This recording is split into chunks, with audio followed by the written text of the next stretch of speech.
lo primero y ante todo, ¿qué es lo que movió al especializarse en enfermedades raras? Mm.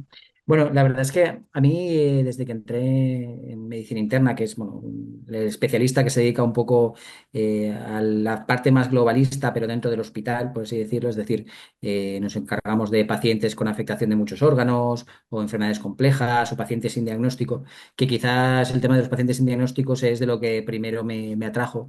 Y los pacientes sin diagnóstico y las enfermedades raras están muy relacionadas, porque al final muchas de las enfermedades raras han estado sin diagnóstico durante mucho tiempo. Y una cosa trajo a la otra y al final, pues poco a poco ha sido a donde me he encaminado mientras me he ido especializando y ese ha sido un poquito el foco que he tomado. ¿Y cuánto tiempo ha llevado trabajar en este campo?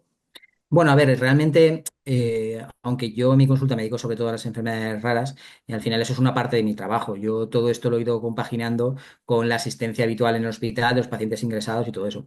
Yo empecé en la residencia hace ya 13 años, no, 15 años. Y bueno, acabé la residencia y luego ya me quedé en el hospital donde me formé y aquí estoy. O sea que más o menos 12 13 años llevamos con el tema. Madre mía. ¿Cuánto podrías contarnos, o sea, si nos podrías contar alguna cosa que haya marcado a lo largo de toda tu carrera? Bueno, hay muchos momentos que te vienen a la mente de momentos que has pasado así. No te podría decir uno en concreto, pero es cierto que quizás el momento o los momentos que más llevo yo guardados son muchas veces con pacientes que a lo mejor pues no has podido darles un diagnóstico concreto o aunque se los has dado no tenías un tratamiento específico para darles y sin embargo te han agradecido muchísimo todo lo que has estado haciendo por ellos, incluso siendo una vez, algunas veces en las que no has podido cumplir todas las expectativas que ellos tenían al llegar a ti. O sea que, por ejemplo, yo tengo un peque con una encefalopatía, en Ujú, principio, eh, creen 99,9% que sea el síndrome de Lennox, pero ujú. todavía está ahí en el aire porque, Pendiente, bueno, ¿no? tiene que salir de genética, no ha salido nada de genética, de esto ahora están en en una fase ya, por así decir, investigación. Ujú. Llevamos así ya muchos años. Por ejemplo, esa parte la trabajarías tú, por ejemplo. A ver, claro, es que dentro de las enfermedades raras hay muchos especialistas que se pueden dedicar a ello. En concreto, el síndrome de Lennox, que, bueno, concretamente los especialistas son los neurólogos. En medicina interna, o sea, desde la consulta mía de medicina interna de enfermedades raras, me intento encargar de las enfermedades raras que no afectan solamente a un órgano o un sistema, es decir, aquella que tiene varios puntos en los que afecta y muchas veces actúo como de coordinador de orquesta, es decir, no lo hago yo todo, ni mucho menos, sino que hay que colaborar con otros especialistas en cardiología, en nefrología, neurología, lo que sea. Y siempre también, en mi caso concreto, no en pacientes pediátricos, sino en pacientes ya en edad adulta o casi. Vale. ¿Y en la formación específica o adicional requiere, o sea, qué requiere esta especialización? A ver, no hay una especialización reglada a día de hoy en España en enfermedades raras, ni siquiera en genética clínica a día de hoy. Y es una cosa por la que se está trabajando mucho porque se establezcan ese tipo de formaciones más regladas. Al final es un poco mucho de autoesfuerzo y autovoluntad de ir viendo pues las necesidades que vas viendo en la consulta de cosas que tienes que estudiar y que tienes que aprender y con el paso del tiempo y con el desarrollo de tu especialidad o de tu consulta, pues ir aprendiendo poco a poco lo que va apareciendo. ¿Y cómo se define una enfermedad rara? Una enfermedad rara, por definición, es aquella de que afecta a menos de una cada 2.000 personas o 5 cada 10.000, ¿vale? Lo que pasa es que hay enfermedades raras que son relativamente conocidas y que se saben bastante cosas sobre ellas. Y luego hay otro subgrupo de enfermedades raras que son muy desconocidas para el público general y que se sabe muy poco de ellas. Entonces, aunque estrictamente, hablamos de enfermedades raras, hablamos de un término numérico, también hay que tener en cuenta que hay un doble componente de desconocimiento y de pues eso, poca formación, dificultades para el diagnóstico, dificultades para el tratamiento de estos pacientes. ¿Cuál es el mayor desafío en el diagnóstico en alguna de estas enfermedades? A ver, el problema de muchas de estas enfermedades, sobre todo, por ejemplo, en el caso de las pediátricas en general, y aunque de todo hay excepciones, normalmente tiene un inicio de los síntomas muy abrupto, desde muy pequeñitos, que se pone toda la carne en el asador desde el principio para hacer todo tipo de pruebas genéticas, de pruebas que las que hagan falta. El problema y aún así tiene muchísimos problemas. Pero en los adultos además tenemos otra circunstancia y es que los síntomas suelen ser mucho más larvados, que aparecen durante mucho más tiempo, que son síntomas mucho más inespecíficos, es decir, formas de presentación de las enfermedades mucho más atípicas. Y que todo esto lleva a que se pueda retrasar mucho el diagnóstico. Entonces, armar ese puzzle, intentar coger los datos que tú crees que son especialmente relevantes para poder de toda esa paja, poder saber sacar los síntomas y los signos que te pueden ayudar al diagnóstico, pues yo creo que ahí está el gran punto de complejidad. Y ahora viene la gran pregunta, ¿por qué suelen tardar tantos años en un paciente en que reciba un diagnóstico correcto? Pues un poco por lo que te estaba diciendo. Por un lado, porque la formación reglada es escasa. A veces, muchas veces depende de la propia voluntad del médico, de gastar de su tiempo personal y de un esfuerzo por encima del que habría que hacer, digamos, no dedicándose a ese tipo de patologías.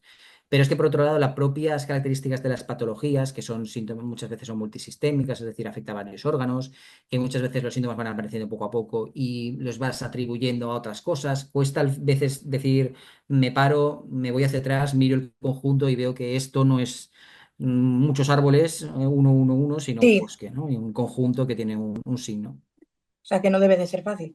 No es fácil, efectivamente. ¿Y existen enfermedades raras más comunes que otras dentro de esta categoría? Claro, enfermedades raras, como te digo, es un término numérico.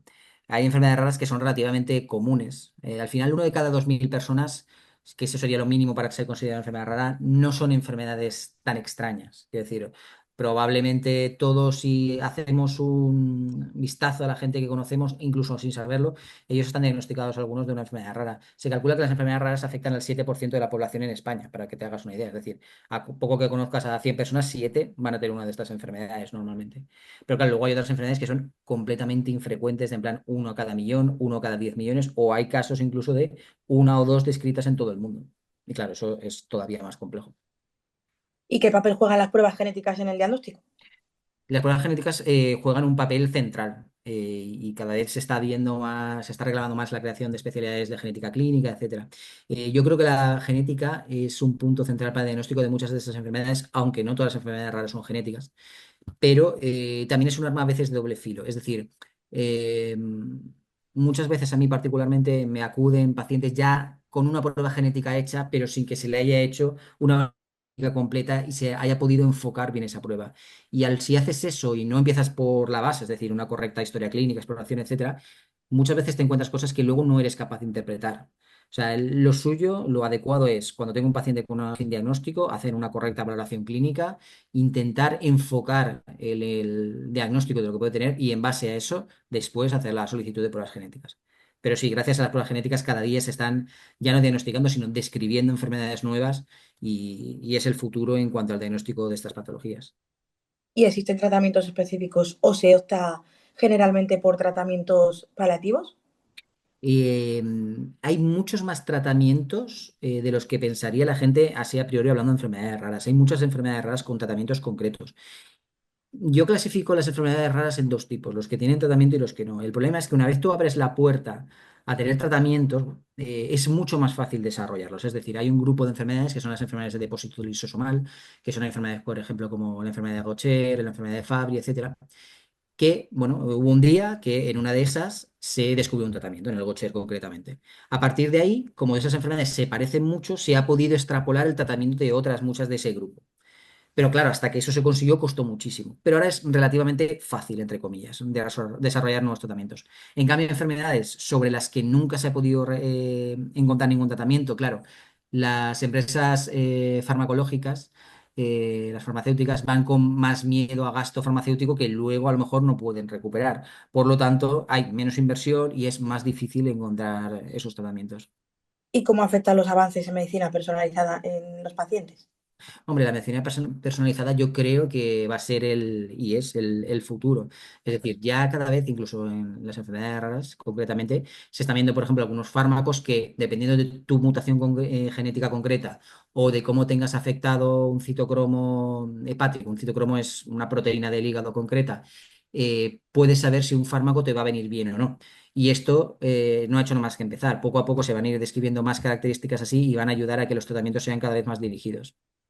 ¿Y son accesibles los tratamientos para los pacientes en términos económicos o geográficos? Pues vamos a ver, por suerte en España tenemos un sistema de salud pública que nos pagamos todo entre todos, por así decirlo. Sí. La realidad es que los tratamientos, por ejemplo, de las enfermedades de depósito lisosomal, estaríamos hablando de fármacos que te pueden costar desde 100.000 euros al año a 600.000 euros al año. Y ya no te quiero hablar de cuando entramos en terapias génicas o en tratamientos con CAR-T o cosas así. Es decir, a nivel individual, muy poca gente en España podría permitirse esos tratamientos. Ahora, por suerte tenemos este sistema de salud que, aunque puede hacer aguas en otras cosas, concretamente la accesibilidad de los tratamientos en enfermedades minoritarias, creo que hay que celebrar que podemos tener acceso a todos, independientemente de nuestra renta, independientemente de dónde vivamos.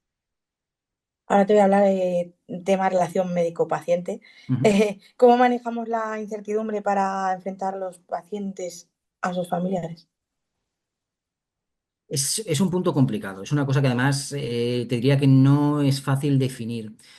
La incertidumbre y esos momentos de no tengo un diagnóstico o aunque tengo un diagnóstico no tengo un tratamiento, es un trabajo ya casi más humano que médico, es decir, es estar con el paciente, intentar explicarle que aunque no tengas un tratamiento concreto, es decir, no te puedo dar tal fármaco concreto para tu patología, pero sí que puedo estar contigo, ir vigilando lo que va pasando, ir intentando controlar posibles complicaciones que van apareciendo, posibles nuevos síntomas.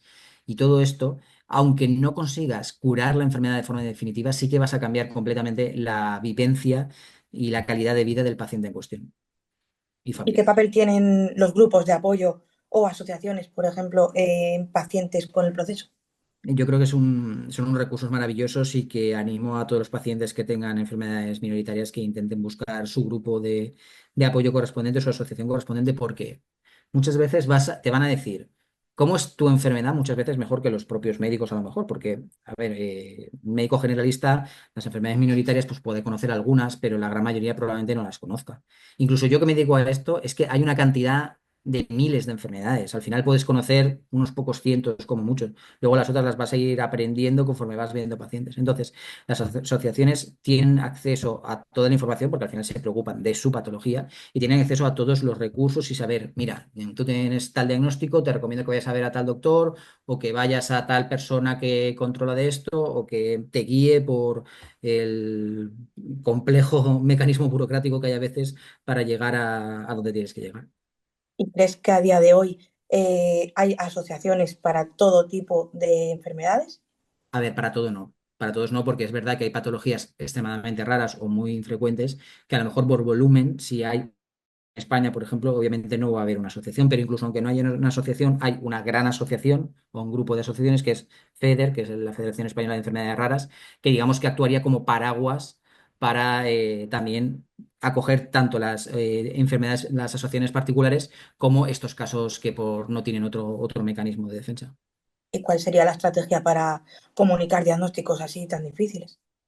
¿Cómo, perdona? Ah, para comunicarlo. Y para comunicar los tratamientos tan más difíciles, Bueno, vaya. a ver, no cambia mucho con respecto a cómo hay que hacerlo con patologías más comunes. Al final es intentar explicar bien las características de la enfermedad, hacerlo de una forma humana, pero a la vez creo que es importante tampoco endulzar la situación, es decir, dar la realidad y el peso que tienen y sobre todo explicar que vas a estar ahí con el paciente y con la familia para ir capeando los problemas que puedan ir apareciendo. ¿Y crees que hay suficiente inversión en la investigación para estas enfermedades raras? Pues a ver, creo que hay más de lo que la gente piensa que hay, pero es insuficiente. Es decir, yo sé que cuando se habla de esto se piensa que es que, claro, como estas enfermedades son muy minoritarias, no se invierte mucho más dinero de lo que se piensa la gente. Las farmacéuticas, al final, pensad que con los precios que hemos dicho antes, quien encuentra la llave para una de estas patologías encuentra un tesoro. Y eso a ellas, que lo que les importa al final es el dinero, pues les viene muy bien. Pero es verdad que a veces pues, pueden haber otro tipo de circunstancias en las que nos pueden hacer falta muchos más recursos para poder seguir investigando pues, patologías mucho más minoritarias que efectivamente pueden no interesar a nivel económico o otro tipo de circunstancias similares. ¿Y qué países consideras que está liderando en este campo? En enfermedades raras en general, a ver, sería difícil decirte uno en concreto. Es cierto que al final Estados Unidos es una gran maquinaria a nivel de farmacéutica, casi ahí puede avanzar bastante, pero también hay investigación en Europa, hay investigación en Asia, hay investigación en cualquier parte del mundo desarrollado. Y al final lo bueno de esto es que dentro de lo que cabe, sobre todo a nivel clínico, muchas veces hay muchas redes de cooperación europea o internacional y se dejan de un lado un poco los personalismos y se rema juntos para intentar avanzar lo más posible en estas circunstancias. Y sería bueno investigar a los pacientes que ya están, eh, en este caso, enfermos, para seguir avanzando. En, estudiar personalmente a cada uno. Sí, a ver, existen lo que se llaman los biobancos, que básicamente es la toma de muestras biológicas de los distintos tipos de pacientes y con esos estudios incluso aunque no les vaya a repercutir de forma directa al paciente en una mejoría directa para ellos, muchos pacientes, de hecho la gran mayoría, cede sus muestras para que se hagan todos los estudios que hagan falta de cara a intentar que en un futuro, aunque no los beneficien ellos directamente, pues se vaya avanzando y consigamos mejorar. ¿Y qué barreras existen para el desarrollo, por ejemplo, de los nuevos medicamentos que sean huérfanos? A ver, las barreras básicamente son económicas, como ya hemos comentado, es decir, que haya dinero para la investigación. Y luego, pues nos hace falta una investigación básica, es decir, una investigación sin ánimo de encontrar un tratamiento, sin ánimo de encontrar una nueva prueba, sino simplemente una ampliación del conocimiento basal de toda la fisiopatología humana para, en base a cuanto más se sepa cómo funciona el organismo, más podamos ir subiendo y conseguir investigar tratamientos para las distintas patologías minoritarias. ¿Qué papel juegan las farmacéuticas en este ámbito? Bueno, pues el papel es bastante importante, en realidad. Y aportan muchísimo dinero para el desarrollo de nuevos fármacos, incluso, y hay que decirlo, apoyan a veces al diagnóstico de ciertas patologías que el sistema sanitario público, pues a lo mejor no tiene tanta capacidad y es un recurso más y que, bueno, muchas veces se sataniza a las empresas farmacéuticas y aunque obviamente son empresas y lo que quieren es ganar dinero, personalmente en el manejo de las enfermedades minoritarias hay mucho trabajo por su parte de ellos para intentar seguir avanzando y que vayamos mejorando poco a poco. En la web que mencionas, que me mandaste, vamos, no es raro tener una enfermedad rara. ¿Por Ujú. qué esa frase? Pues como te decía antes, no es nada raro tener enfermedad rara porque un 7% de la población española, un 7% de la población mundial tiene una enfermedad rara. Lo que es raro es tener una enfermedad rara concreta. Es decir, es raro tener pues, un síndrome de Fabry, un síndrome de tal, un síndrome de cual.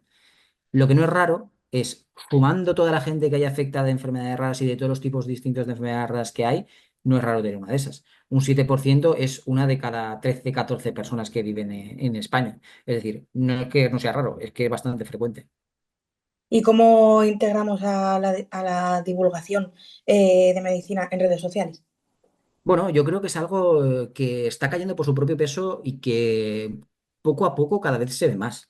Se ve en medicina y en muchos ámbitos sanitarios, pero se ve que cada vez hay más gente que se está preocupando de hacer una divulgación a nivel científico general en redes sociales. Y aunque cuando tú hables redes sociales, sí que es lo primero que te saltan, normalmente son pues temas a veces pues más de venta, cosméticos, cosas así. Lo cierto es que siempre hay algunas personas que intentamos que ese conocimiento que haya del tema que cada uno domina o cree que sabe un poco más, pues compartirlo y que poco a poco nos vayamos enriqueciendo todos. ¿Qué beneficios ofrece cada uno de estos planes en seguimiento? A nivel de enfermedades de estas así raras. Bueno, los planes de seguimiento de enfermedades raras lo que están es encaminados a dar un seguimiento cercano a los pacientes, pues eso, con estas patologías y que muchas veces se han visto que no tienen más que los recursos, no tienen a veces capacidad para llegar a médicos con especialidad de este tipo, que conozca su enfermedad y además estar con ellos para intentar apoyarlos lo máximo posible de cara a ver cómo van desarrollando las distintas formas de sus patologías. Y no tiene tratamiento, vamos, y en este caso esa enfermedad no tiene tratamiento a día de hoy, ¿qué es lo que soléis hacer?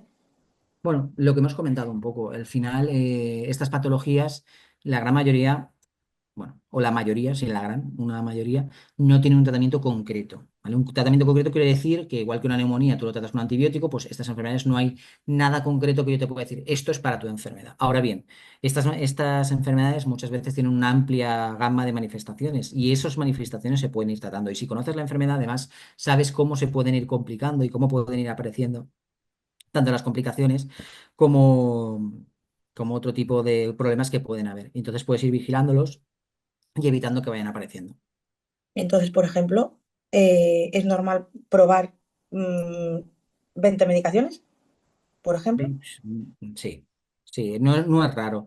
A ver, no es raro. Muchos de estos pacientes vienen afectos de muchas cosas y muchas de esas cosas a lo largo de su vida se las han ido tratando. Pues, por ejemplo, es una persona, imagínate que viene con náuseas, con estreñimiento, con dolor, pues lleva su analgésico, su entremético, su laxante, es decir, y luego tú a lo mejor pones dos, tres fármacos más, pues claro, al final se juntan con una polifarmacia importante. También es importante, hablando de los fármacos, intentar a veces frenar y decir, bueno, a ver, aquí hay cosas que te estamos dando por probar, que está bien, porque hay veces que hay que probar, pero también hay que evaluar que si no están haciendo nada, volver hacia atrás e intentar retirar parte de los fármacos si creemos que nos están beneficiando. Claro, en mi caso, por ejemplo, con el tema del peque, sí que es cierto que hemos probado ya todos los, Antipirético. los epilépticos Ujú. y bueno, y pues sinceramente no ha dado ninguno clave de decir hasta aquí paramos crisis. Sí que es cierto que hace un par de meses probaron con corticoides y Ujú. creemos que han frenado. No han quitado, pero han frenado. Ujú. Entonces, Pues esta situación es algo que es relativamente frecuente en pacientes con estas enfermedades. Es decir, en concreto, es verdad que en este caso en concreto hay un síntoma muy evidente que es el que hay que intentar controlar, pero en otras patologías no hay un síntoma concreto, sino que son 6 o 7, 8, 9 síntomas y que al final pues vas controlando un poco como puedes, siempre intentando también no exponernos a una polifarmacia que a veces poner más fármacos puede generar más efectos secundarios y eso a su vez tener que poner más síntomas, más fármacos y entrar en un ciclo que es peligroso. sí. Bueno, y de cara al futuro, ¿qué avances tecnológicos están cambiando en el tratamiento de estas enfermedades raras? Bueno, yo creo que el futuro en esto concretamente son las terapias génicas. Las terapias génicas que ya se están poniendo en marcha y que ya hay algunas comercializadas, que básicamente consisten en, para que nos entendamos, editar los genes que están dañados, en el caso de las enfermedades concretamente genéticas, y hacer que vuelvan a funcionar bien, por así hablar. Y claro, ahí potencialmente sí que estamos hablando de un tratamiento curativo de la patología, en muchas de ellas, en muchos de sus casos. Quizás ese sea punto fundamental y que el que yo creo que más va a cambiar muchas de estas patologías en un futuro. Y no estamos hablando de un futuro tan a largo plazo como pensamos. Yo creo que en un plazo de a lo mejor 10 años esto ya está mucho más normalizado y estamos tratando ya una gran cantidad de estas patologías con estos tratamientos. ¿Y qué esperas en el futuro en cuanto a prevención o curación de estas enfermedades?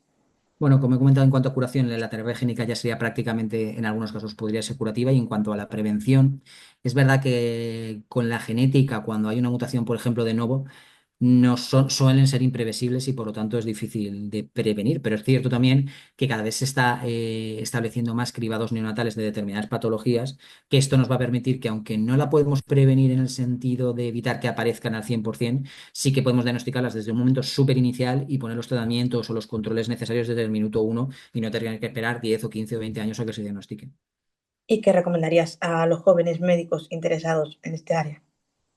Pues le recomendaría que estudiara mucho la patología porque hay mucho que estudiar, pero también creo que es un campo muy bonito tanto a nivel científico, porque son patologías que se salen muchas veces de las habituales que estudiamos todos, y sobre todo creo que a nivel humano y a nivel, pues eso, que ya trasciende un poco el ámbito científico puramente, creo que estableces una relación con los pacientes y sus familias que es mucho más íntima y es mucho más enriquecedora que en otro tipo de patologías. No sé si esta pregunta me vas a querer contestar. ¿En qué sitio estás para que la gente te conozca? Eh, ¿El cómo, perdona? ¿En dónde estás? ¿En dónde pasas consulta? Bueno, yo trabajo en el Hospital La Fe de Valencia a nivel público, luego también tengo una consulta privada también en Valencia. Tengo una web con artículos, información, aparte de redes sociales, ahí me pueden encontrar. Y bueno, pues cualquier cosa que quieran comentarme, pues yo encantado de intentar ayudar en la medida de lo posible. Vale. ¿Alguna cosita que quieras añadir? Quizás yo, aunque ya se ha nombrado ese punto, recalcar esto, y es que aunque pensamos que las enfermedades raras, cuando hablas con la gente de la calle, es algo que, ay, pobrecito, le ha tocado tener una enfermedad rara, esto es una cosa súper infrecuente, qué mala suerte ha tenido, no es esto para nada. Es una cosa muy frecuente, que es un problema de salud a nivel nacional e internacional de primer orden y que hay que hacer algo para intentar, por un lado, llegar a los diagnósticos tan pronto como sea posible, porque incluso desde un punto de vista egoísta, entre comillas, cuanto más pronto consigamos diagnosticar a estos pacientes, aparte que obviamente les vamos a mejorar su calidad de vida, más vamos a poder reducir gastos sanitarios derivados de atenciones repetitivas, etcétera. Es decir, incluso desde un punto de vista meramente económico, lo digo por si hay algún gestor que escucha, llegar al diagnóstico de esto nos va a ahorrar también mucho dinero a todos.